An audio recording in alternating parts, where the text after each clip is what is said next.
اب سوال یہ پیدا ہوتا ہے کہ جب زندگی پیغمبر کی دو پر تقسیم ہوئی، قبل النبوہ، اس کو محدثین اور مفسرین کہتے ہیں تکوینی حیات، تکوینی حیات، اور وہی نازل ہونے کے بعد، قرآن آنے کے بعد اس کو کہتے ہیں تشریعی حیات، شریعت آنے کے بعد والی زندگی۔ جو حضرات یہاں دور حدیث کر چکے ہیں ان کو یہ مسئلہ زیادہ معلوم ہے، کیونکہ ہم مبادی بخاری میں اس پر تفصیل کے ساتھ کلام کرتے ہیں، لیکن اور حضرات بھی تشریف فرما ہیں اور بھی دنیا سن رہی ہے، ان کے معلومات کے لیے بھی یہ بہت ضروری ہے کہ زندگی کے دو حصے ہیں، ایک تکوینی اور ایک تشریعی۔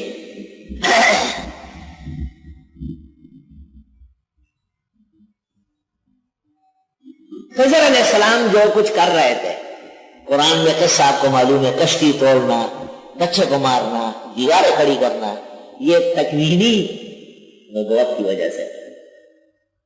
اور موسیٰ علیہ السلام اعتراض کرتے تھے کہ ان کی تشریح تکوین پر غالب ہے۔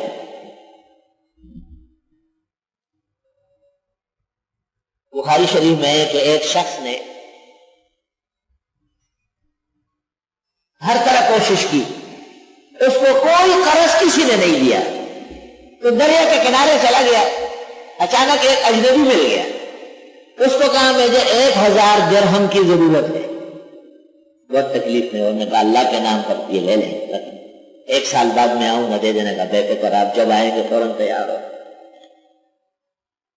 وہ چلا گیا، نہ نام نہ پتہ نہ کچھ اور معلومات، 1 سال گزرنے کے بعد یہ 1000 درہم لے کے دریا کے کنارے پر چلا گیا،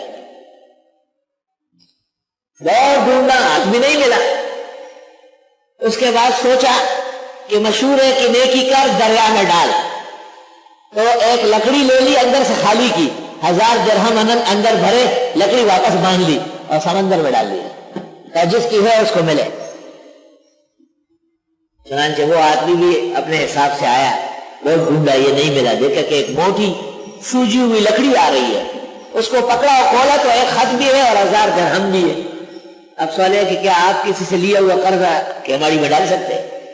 اور مولوی صاحبان اجازت دے دیں گے، مجالے کی اجازت دیں، حالانکہ روایت بخاری میں وجہ یہ کہ اس وقت شریعت نہیں تھی، تو تکوین مؤثر تھی، اور اب شرائع موجود ہے، تکوینیات مؤثر نہیں، یہ قاعدہ ہے۔ زمانے جاہلیت کے جو لوگ ہیں، ایک اللہ کو ماننے والے ہیں، مسائل تفصیل ان کی نہیں ہے، ایک اللہ کو ماننے والے۔ ابو حنیفہ رحمۃ اللہ علیہ فرماتے ہیں وہ نجات پائیں گے، اس کو کہتے ہیں موحدین فطرت، وہ زمانہ جس میں ہمارے رسول ابھی آئے نہیں تھے اور گزشتہ انبیاء کی تعلیمات مجمحل ہو گئی تھی، درمیان میں ایک عقیدہ محفوظ تھا، اللہ کی توحید کا اجمالی طور، اور مکے کے لوگ حنفاء کہلاتے تھے، یکسوئی کے ساتھ ایک اللہ کو ماننے والے۔ عبد المطلب نے اس لیے کہا تھا کہ میں اونٹوں والا ہوں، اونٹوں کی سفارش کرتا ہوں، کعبہ رب کا ہے، رب خود بچائے گا، اور بچا لیا۔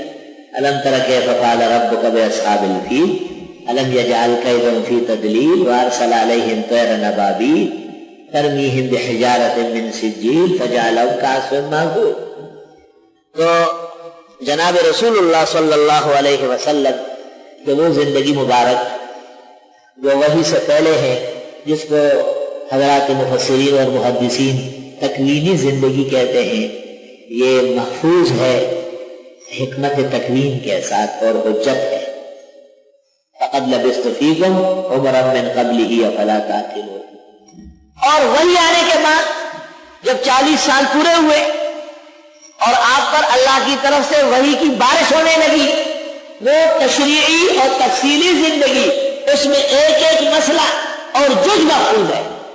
جو لوگ دور حدیث کر چکے ہیں ان کو اندازہ ہوگا کہ آپ کی خدمت میں ایک اعرابی آیا اور جبہ پہنا ہوا ہے، بڑے شوق سے جبے پہنتے ہیں اب بھی، اور خوشبو میں لت پت ہے، اور حضرت سے کہتے ہیں ماذا تقول فی رجل احرم متطیب وعلیہ جبہ، کیا خیال ہے اس شخص کے بارے میں، جبہ پہنا ہوا ہے، خوشبو خوب ہے اور حرام باندھا ہے؟ یکدم آپ پر وحی کی کیفیت شروع ہو گئی. ثم شرع عنہ بخاری. پھر وہ کیفیت ختم ہو گئی. آپ فلاں بلاؤ اسے. بلایا, فرمایا اما الطیب فاغسلہ, خوشبو دھو لو. واما جبتک فانتزعها, جبہ اتار لو. احکام آ گئے یا نہیں؟ دیکھو خوشبو نہیں ہونا چاہیے حرام میں, سلا ہوا کپڑا نہیں پہننا چاہیے, اس کے لیے بھی وحی آئی باقاعدہ وحی آ گئی اللہ تعالیٰ کی طرف سے. اس کو کہتے ہیں تشریح نبوت, تفصیل نبوت. حضرت عائشہ کے عفق کے بارے میں بھی بخاری میں مفصل ہے.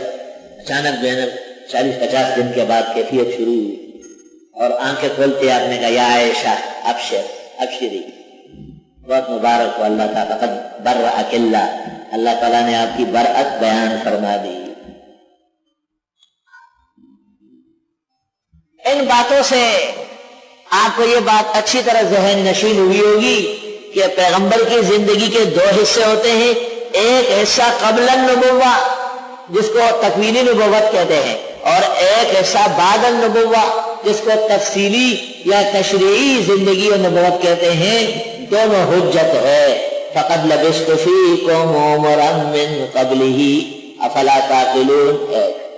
لقد كان لكم في رسول الله أسوة حسنة ومن كان يرجو الله واليوم الآخر وذكر الله كثيرا